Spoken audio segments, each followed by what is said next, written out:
This Rise and Shine podcast series has been made possible by the generosity of the Zeidelman Family Foundation, which is committed to the unity and continuity of the Jewish people through meaningful and relevant Jewish education and wisdom.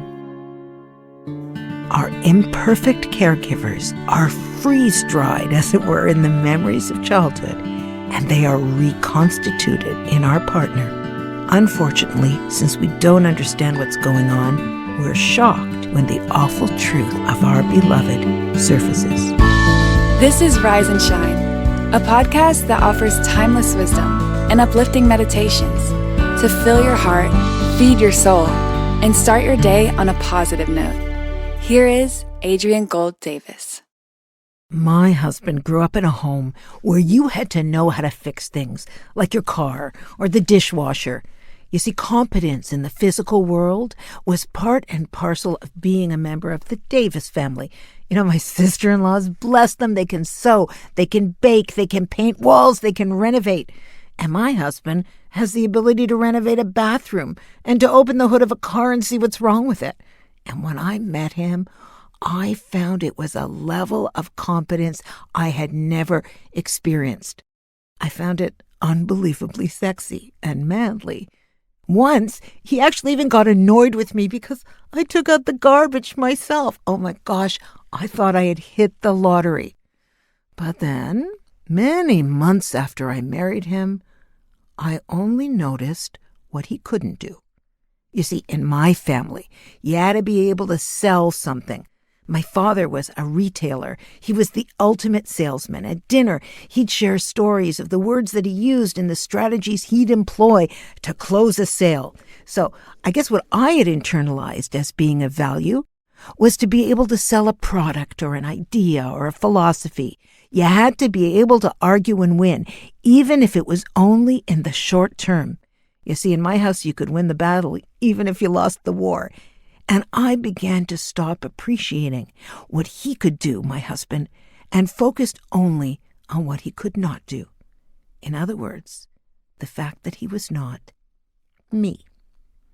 Or perhaps I should say us. He was a Davis, not a Gold. You see, each of us comes into adulthood with deep convictions about what constitutes smarts. They're based on both your family of origin and on your community, and these messages carve deep neural pathways. When we fall for someone, often we'll get this moment of clarity where we'll see them as actually complementary to us, that together we could be a perfect package of skills and abilities.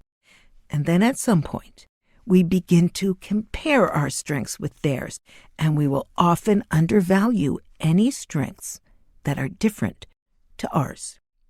So the great writer and marriage expert Harville Hendrix talks about this exact phenomenon in his discipline called imagotherapy. Developed by Dr. Harville Hendrix and Dr. Helen LaKelly Hunt in 1980, imago relationship therapy is a form of relationship and couples therapy that focuses on relational counseling to transform any conflict between couples into an opportunity for healing and growth. Let me read you a snippet of it, okay? It goes like this. When we fall in love, suddenly we see life in technicolor. We tell each other everything. Our limitations and our rigidities melt away. We're sexier, smarter, funnier, more giving. And now we feel whole. We feel like ourselves. We're connected. But inevitably, whether we marry or move in together, things just start to go wrong. You see, that veil of illusion falls away, and it seems that our partners are different than we thought they were. It turns out that they have qualities that we can't bear. Even qualities we once admired start to grate on us. Old hurts are reactivated as we realize that our partners cannot or will not love and care for us as they promised. And our dream shatters, and we feel disconnected. And disillusionment turns to anger.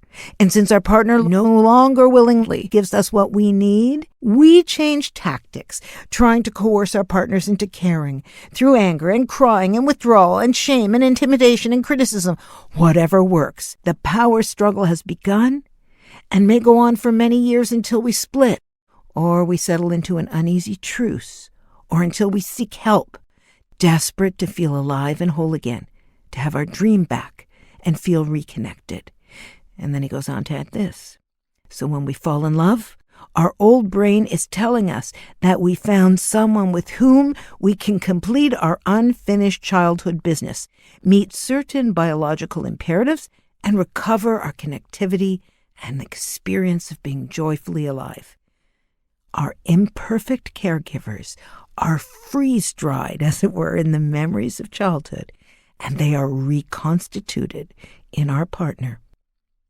Unfortunately, since we don't understand what's going on, we're shocked when the awful truth of our beloved surfaces. You know, these words were so transformational for me. It's why I chose to include such a long quote in this podcast.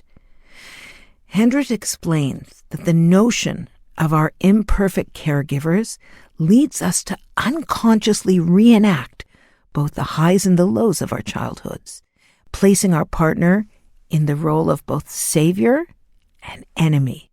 Now, obviously, it's much more complicated than this quote, but I urge you to look into his work because for me, his theories, coupled with marriage counseling, brought us back from the brink.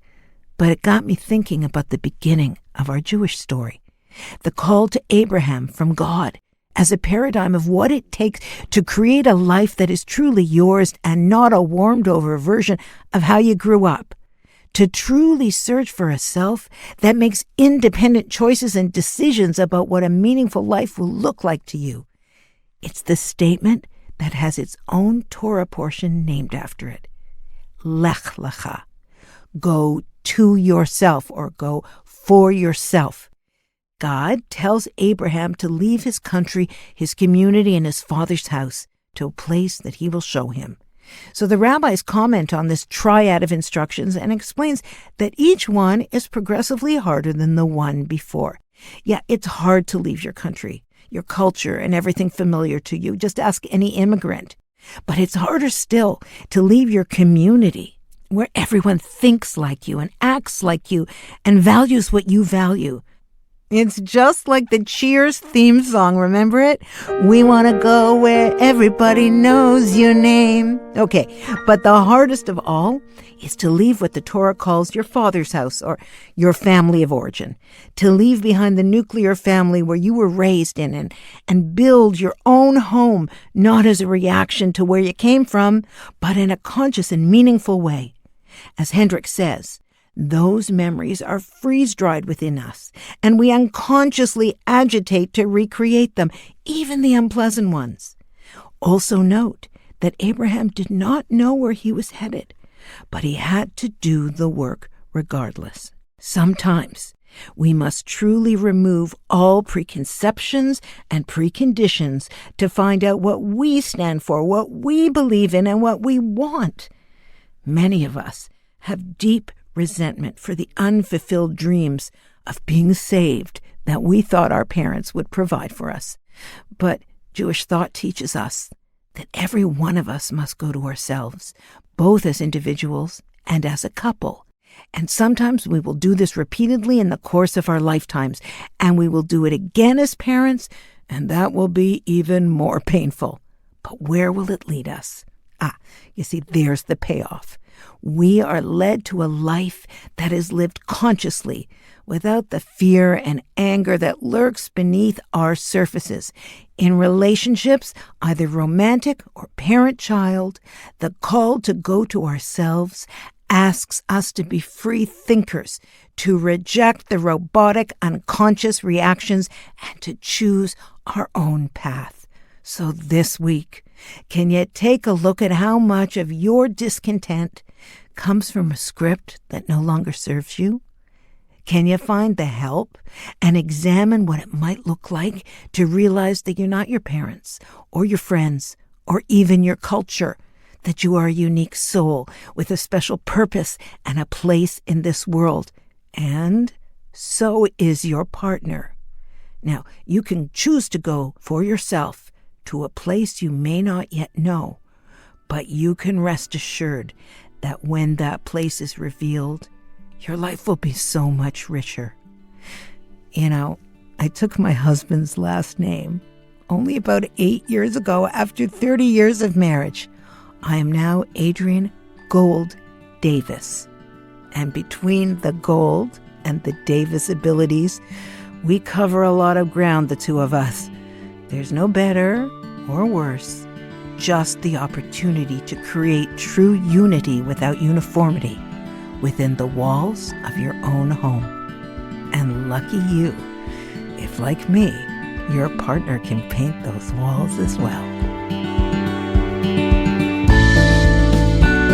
Thanks for listening to Rise and Shine. Don't forget to rate, review, and subscribe to Momentum Podcasts on Apple, Spotify, or wherever you get your podcasts.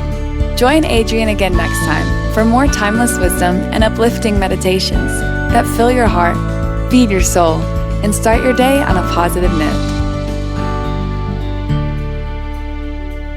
This podcast was sponsored by the Zeitelman Family Foundation. Spread the wisdom. Inspire Jewish individuals around the globe by supporting Momentum's podcasts. To sponsor, contact podcast@momentumunlimited.org. You're listening to a Momentum podcast. For unlimited inspiration, wisdom, and empowerment, visit momentumunlimited.org.